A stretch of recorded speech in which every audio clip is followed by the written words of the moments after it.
आज बहुत ही महत्वपूर्ण टॉपिक लेके आए हुए हैं क्लास 10 के लिए। ओम का नियम। आप लोगों का जेएमएस इंस्टीट्यूट में स्वागत है। आज चलिए हम लोग चर्चा करते हैं ओम का नियम। ओम का नियम क्या है? तो ओम का नियम बहुत ही आसान है। जब किसी चालक से विद्युत धारा आय प्रवाहित हो तब उसके सिरों के बीच आरोपित विभवांतर के समानुपातिक होते हैं। इसका मतलब कि जब किसी एक विद्युत चालक जिसमें विद्युत का आगमन हो सके, जा सके, इधर से उधर जा सके, उस चालक से प्रवाहित होने वाली विद्युत धारा, उसमें प्रवाहित हो रहा है विद्युत धारा, तो विद्युत धारा आई प्रवाहित हो तब उसके सिरों के बीच आरोपित विभवांतर, जो विभवांतर उत्पन्न हो रहा है, जब किसी चालक में विद्युत धारा प्रवाहित होती है तब उन चालक से उत्पन्न विभवांतर आरोपित विभवांतर भी के समानुपातिक होती है।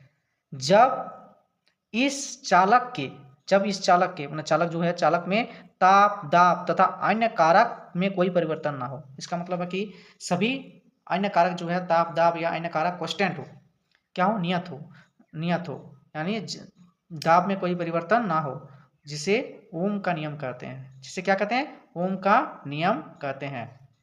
हम लोग चर्चा कर चुके हैं कि ओम का नियम में विद्युत धारा को I और विभवांतर को V, तो हम लोग चर्चा कर चुके हैं किसी चालक से प्रवाहित होने विद्युत धारा I है, अब विभवांतर V है, तो I समानुपातिक V ओम का नियम होता है। तो हम लोग I बराबर VR लिख सकते हैं। I बराबर V बराबर लिख सकते हैं IR, तो V बराबर IR लिख सकते हैं। तो I बराबर V बट्टा R, जहाँ V क्या है, विभवांतर है, R क्या है, प्रतिरोध है, जहाँ R एक नियतांक है जिसे प्रतिरोध कहते हैं।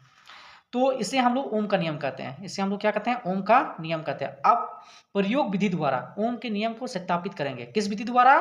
प्रयोग विधि द्वारा। तो प्रयोग द्वारा ओम का नियम को सत्यापन करने के लिए एक डायग्राम बनाइएगा। एक डायग्राम बनाए। डायग्राम में जो है एक वोल्ट मीटर को जोड़ें V, एक एमीटर A जोड़ें, इसमें नाइक्रोम तार एगो PQ लिए, तो आप दिखा रहे हैं यहाँ पे देखिए, एक शुष्क सेल लिए,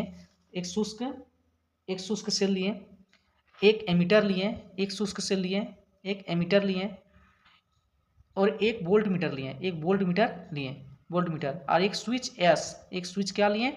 एक स्विच जो है S लिए। यह क्या है? स्विच है जिसको हम लोग S कहते हैं। एक स्विच S लिए तथा नाइक्रोम तार के टुकड़े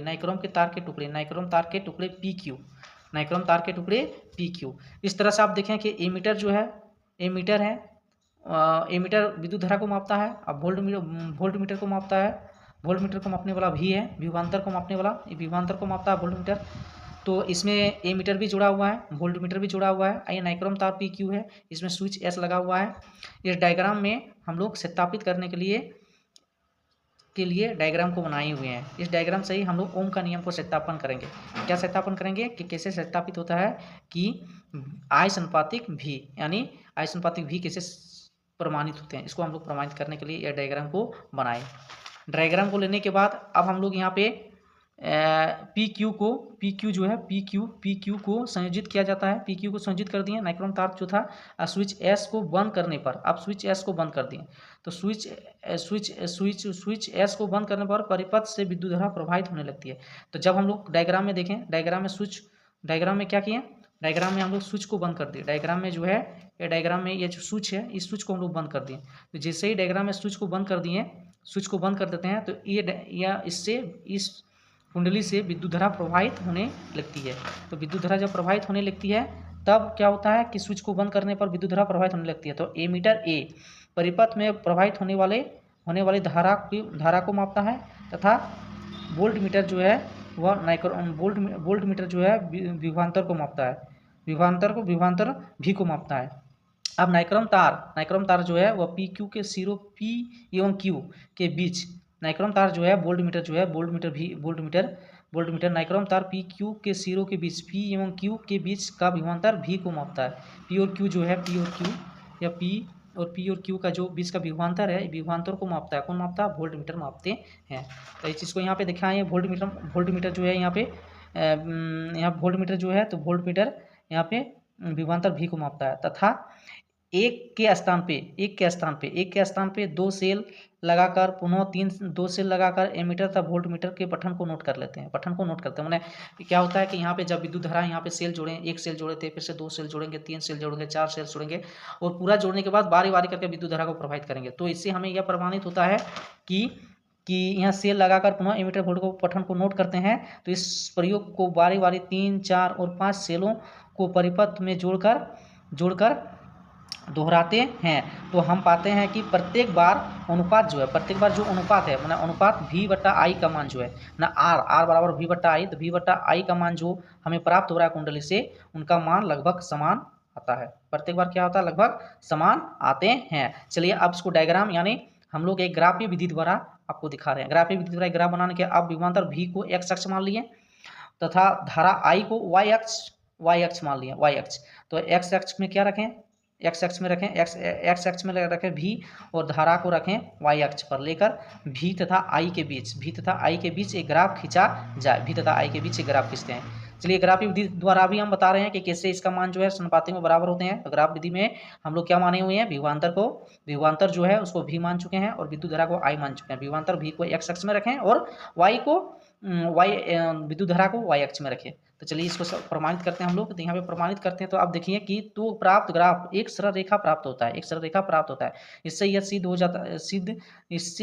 हो जाता है कि विद्युत धारा I विभवांतर V के समानुपातिक होते हैं।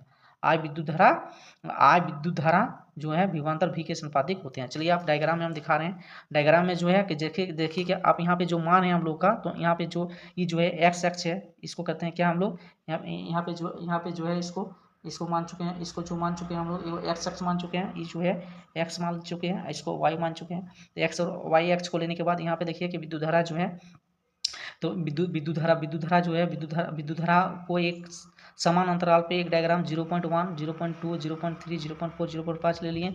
इसमें से विभवांतर जो है 0.2, 0.4, 0.6, 0.8, 1.0। इस तरह से जब विद्युत धारा 0.1 विभवांतर तब 0.2, तो दोनों का अनुपात करते हैं V/I। तो 0.2 और 0.1 जब इसको डिवाइड किए तो 2 प्राप्त हुआ। इसमें भी आप देखिए कि 0.2 और 0.2 विद्युत धारा है और 0.4 जो है विभवांतर है, दोनों को अनुपात किया तो हमें 2 ही प्राप्त हुआ। फिर से देखिए आप जब विद्युत धारा 0.3 ले लिए तब हमें 0.6 विभवांतर बिठाएं, तो इसमें भी हमारा रिजल्ट जो आया डिवाइड किए 0.6 को डिवाइड किए 0.3 से भाग दिए तो हमें 2 ही प्राप्त होता है। इससे हमें प्राप्त होता है कि प्रत्येक बार हमें विभवांतर जो है समान मान प्राप्त होते हैं। इस प्रकार से मेरा डायग्राम एक सररेखीय पथ प्राप्त हो जाते हैं। इससे हमें यह सिद्ध हो जाता है कि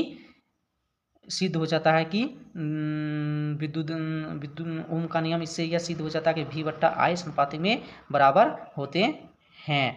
अब फिर से इसको डिवाइड ओम का नियम कहते हैं। ओम का नियम इससे प्रमाणित है क्योंकि ओम का नियम बता चुके थे कि जब किसी चालक से होकर विद्युत धारा को प्रभावित किए जाते हैं। देखिए आप यहाँ पे दिखा रहे हैं कि जब किसी चालक से होकर विद्युत धारा को प्रभावित किए जाते हैं, तब इसके दोनों सिरों के बीच जब विद्युत धारा प्रभावित करते हैं, कौन सा विद्युत धारा प्रभावित करते हैं, I विद्युत धारा प्रभावित करते हैं, तब इसके दोनों सिरों के बीच का जो विभवांतर V है, तो V और I एक दूसरे के समानुपातिक होते हैं। कब होते हैं, इसमें भी है जब इस चालक के ताप दाब में कोई परिवर्तन ना हो, तो उस समानुपातिक को ही हम लोग ओम का नियम कहते हैं। जैसे I समानुपातिक V, इस I समानुपातिक V कैसे हो रहा है, इसको प्रमाणित भी करके हम दिखाएं। पहले आप लोग ध्यान से देखिएगा और कहीं दिक्कत हो समझने में तो कमेंट करें और चैनल को सब्सक्राइब कर दें।